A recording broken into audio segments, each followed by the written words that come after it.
इस समय हम भव्य पंडाल में हैं जो आचार्य महामंडलेश्वर अवधेशानंद गिरी जी का है, जूना पीठाधीश्वर। और यहीं मेरी मुलाकात अनायास हो जाती है मध्य प्रदेश को अपनी कर्मभूमि बनाने वाले, मूल रूप से प्रयागराज के रहने वाले, और इनका जो मोहल्ला है, इनका जो घर है, वो संगम से एकदम लगा हुआ इलाका है, अल्लाहपुर। जी, भरद्वाजपुरम कहते हैं। भरद्वाजपुरम उसको कहते हैं। और संतोष सिंह जी मेरे साथ हैं। डीएचएल एक ऐसा ग्रुप है जिसने बहुत कम समय में न सिर्फ मध्य प्रदेश में बल्कि देश में अपनी एक पहचान बनाई है, और आज इसका विस्तार मध्य प्रदेश के अलावा महाराष्ट्र में है, और संतोष जी बताएंगे मुझे। और बहुत एक अलग अंदाज और आइडिया से आगे बढ़े हैं, जहां इन्होंने अपनी कंपनी के हर कार्यकर्ता को एक मालिक हो जाने का एहसास उसके कार्यशैली में उसको दिया है। तो चलिए, कुंभ का मौका है और यहाँ संतोष जी हमसे मिल ही लिए हैं। संतोष जी, कैसे देखते हैं कुंभ के अद्भुत समागम को?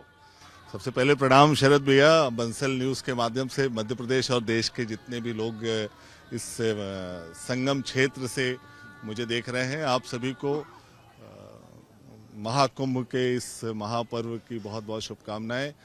आप लोग अगर नहीं भी आ पा रहे हैं शरद भैया, तो मैं ये संदेश देना चाहता हूं, क्योंकि मेरा बाल, जैसा शरद भैया ने बताया कि मेरा बचपन यहीं से बीता है। गंगा जी में डुबकियों के साथ में हम लोग नहा के, हम लोग खेलते कूदते बड़े हुए हैं। और मेरी याददाश्त में, मैं क्योंकि 50 साल से ज़्यादा की उम्र हो गई है मेरी, तो मेरी याददाश्त में ये तीसरा कुंभ है। तो मैं, आप लोग नहीं भी आ पा रहे हैं तो मैं आपको बताऊं कि अगर आप घर में भी अगर तिल गुड़ के साथ में, अगर नहाते समय में अगर जल में आप तिल डाल दीजिए, तो कहते हैं कि गंगा का ध्यान कर लीजिए, तो भी आपको पुण्य वही मिलेगा। तो इस महाकुंभ के महापर्व को आप आए यहाँ पर प्रयागराज में, दे तो बहुत अच्छा है। नहीं आ पा रहे हैं तो उस दिन भी ध्यान करके करिए। और शरद भैया, मैंने बचपन से पढ़ा है, आपने तो खैर, आप लोग यहाँ पर, मुझे बड़ा आश्चर्य हुआ पहले तो कि बंसल न्यूज उत्तर प्रदेश की इस प्रयागराज नगरी में है। गंगे तव दर्शनार्थ मुक्ति, गंगा के दर्शन मात्र से मुक्ति मिलती है। और ये जब लिखा गया, साहित्य में जब लिखा गया, तो उस समय डिजिटल तो कुछ था नहीं, लेकिन आप जैसे बंसल न्यूज के जैसे माध्यम से, आप लोग चैनल से के माध्यम से जो गंगा जी का दर्शन आप करा रहे हैं ना शरद भैया, वो अद्भुत है। इस पूरी धारा को आप पुण्य धारा पर जोड़ रहे हैं। तो मैं व्यक्तिगत यहाँ का होने के नाते आपका स्वागत करता हूँ और वंदन करता हूँ, अभिनंदन करता हूँ आपका। संतोष जी, आप खुद समाज सेवा के कई उत्कृष्ट प्रकल्पों से जुड़े हैं। जब मन हो चंगा तो कठौती में गंगा, सेवा का जो सुख है, एक अद्भुत सुख है जब आप किसी के चेहरे पे मुस्कुराहट लेकर आते हैं। जब, और मैंने आपके भीतर ये भाव अक्सर देखा है कि आप बहुत प्रचार नहीं करते हैं उसका, लेकिन उस काम को आप आगे बढ़ाने की कोशिश करते हैं। इस पर थोड़ा बताइए। नहीं, आपने चर्चा छेड़ दिया शरद भैया। सच में मैंने कभी जाहिर नहीं किया, लेकिन आज के युग में जिसे कॉर्पोरेट सोशल रिस्पॉन्सिबिलिटी कहते हैं, हम लोगों ने तो बचपन में ये सोशल रिस्पॉन्सिबिलिटी समझा नहीं था, लेकिन बचपन में माता पिता के संस्कार और विद्यालय में सरस्वती शिशु मंदिर और विद्या मंदिर में आचार्य जी लोगों ने अन्य शिक्षा के साथ में जो सामान्य ज्ञान और नैतिक शिक्षा मुझे दी, उम्र के कई पड़ाव में ऐसा लगा कि मुझे पिताजी ने सक्षम होने के बाद भी इंग्लिश मीडियम में क्यों नहीं पढ़ाया। लेकिन उम्र के इस पड़ाव पर आकर ये एहसास होता है कि ये बहुत अच्छा हुआ कि हम, मेरे अंदर इंग्लिश मीडियम की शिक्षा कितनी है पता नहीं, लेकिन नैतिक शिक्षा और सामान्य ज्ञान अच्छा है। सामाजिक विषय पर हम सभी को करते रहना चाहिए, अलग अलग विषय पर। मेरा तो मूल रियल एस्टेट, आईटी, टूरिज्म, ये तो कभी गोल था ही नहीं। मुझे तो जीवन में कुछ अलग करना था। तो जैसा कि आपने कहा, मुझे कोई गुरेज नहीं है यहाँ की धरती पर रह के, तो मैं कह सकता हूँ कि इसी प्रयागराज, जिसे इलाहाबाद कहते थे, इलाहाबाद में भारतीय जनता पार्टी युवा मोर्चे का मैं महामंत्री था, जिले का, महानगर का, प्रदेश कार्य समिति में था। फिर क्योंकि मेरी रुचि सामाजिक संस्थाओं में थी, तो उत्तर प्रदेश भारतीय जनता पार्टी एनजीओ प्रकोष्ठ ने मुझे प्रदेश में जोड़ दिया, जिम्मेदारी दे दी। फिर राष्ट्रीय टीम में भी रहा, मध्य प्रदेश का प्रभारी भी बनाया उन्होंने। लेकिन रुचि जो है वो सच में समाज के हित में हम क्या कर सकते हैं, सामाजिक विषय पर हम क्या आगे अपने आप को हम बढ़ा के दे सकते हैं, जिससे आने वाली पीढ़ियां जो उनको मार्गदर्शन मिले, जैसे हमारे पुरखों ने जो किया, तो उसका सुख हम भोग रहे हैं।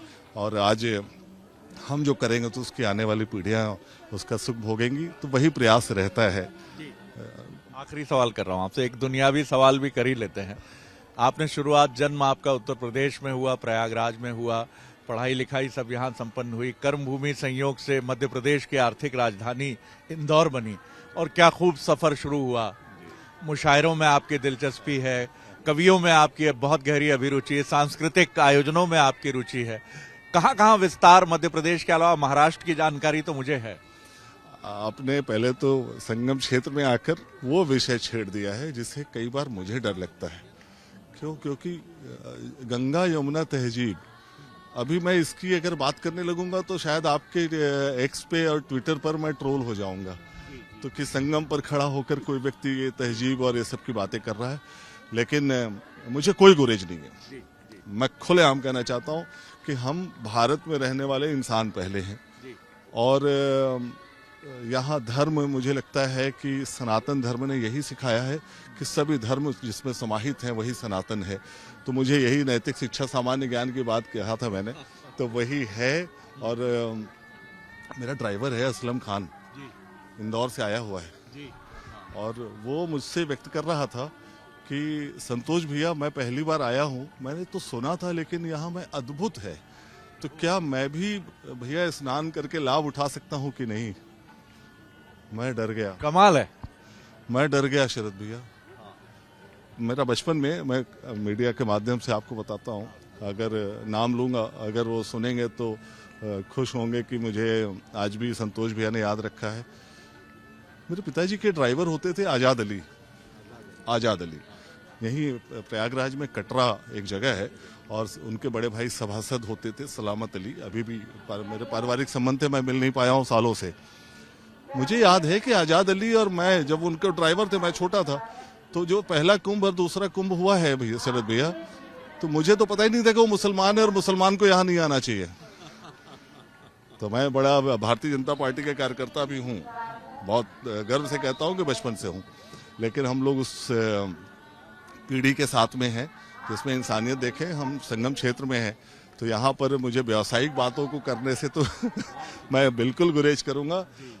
लेकिन हाँ संतोष जी, और आपकी इस बात ने तो हम सबको भाव विभोर कर दिया कि आपके साथ जो ड्राइवर आए, असलम खान, ये कहते हैं कि सबाब मिलेगा अगर मैं भी यहाँ पवित्र नदी माँ गंगा के आंचल में डुबकी लगाकर जाता हूँ इंदौर वापस। जी, मैं मूलतः रहने वाला रायबरेली जिले के लालगंज बैसवारे का हूँ, और मुनव्वर राणा जी वहीं के हैं। तो आपने जैसा जिक्र किया, मैं जब इंदौर आया भैया, और इंदौर से मुझे जिस विषय पर मैं काम करना चाहता था उसमें मुझे साथ मिला। नए तरीके से बहुत सारे युवाओं के साथ में डायरेक्ट सेलिंग पर हम लोग काम करके रियल एस्टेट की टाउनशिप लेकर आए। तो जैसे ही ईश्वर ने मुझे सक्षम बनाया, तो मैंने पहला काम ये किया कि अपनी जो बचपन की रुचि थी, तो वहाँ के कुछ मित्रों को मैंने कहा कि एक काम करो, एक देश के जो नामचीन टीवी कलाकार हैं वो 5 स्टार होटल में आके और रैप सॉन्ग करते हैं, काफ़ी डीजे करते हैं, 5 स्टार होटल में लॉन बुक हो जाते हैं, टिकट बिकते हैं, और हमारा साहित्य, हमारे कवि, हमारे शायर, वो चौराहों पर शायरी और कविताएं पढ़ के काम चल रहा। तो 2010 में शरद भैया मेरे मन में ये भाव आया, और इंदौर में एक टीम बन गई। वहाँ राजेश राठौर, हिदायतुल्ला खान और इन लोगों ने मिला और मेरे इस भाव को समझा। मैंने जो है उनसे कहा कि देश के सभी नामचीन शायर को बुला लो। तो उन्होंने पहला मुशायरा किया, कवि सम्मेलन और मुशायरा, जिसमें मुनव्वर राणा, वसीम बरेलवी, राहत इंदौरी, सत्यनारायण सत्तन जी, ऐसे देश के सभी नामचीन शायर और कवि वहाँ आए। तो वो मुझे, आपने जो मुशायरे का जिक्र किया था, वो गंगा जमुना की तहजीब का पर केंद्रित था। आज भी मैं हूँ और वो जीवन भर लेके चलूँगा शरद भैया। आप भी मूलतः यहीं के हैं, और मैं बहुत खुश हुआ यहाँ आपको पाकर कि आप ये कैमरे के माध्यम से यहाँ आए शरद भैया। ये एक पुण्य कर्म ही है जो यहाँ पर आप आए। बहुत धन्यवाद करूंगा संतोष जी। देखिए, ये संस्कार हैं कि इस समय पुण्य भूमि पर हूँ तो कारोबार की बात नहीं करूंगा, और गंगा जमनी संस्कृति की बात वो कह ही जाते हैं, चाहे आज़ाद अली की बात हो या फिर उनके साथ जो मुस्लिम ड्राइवर इंदौर से आए हैं।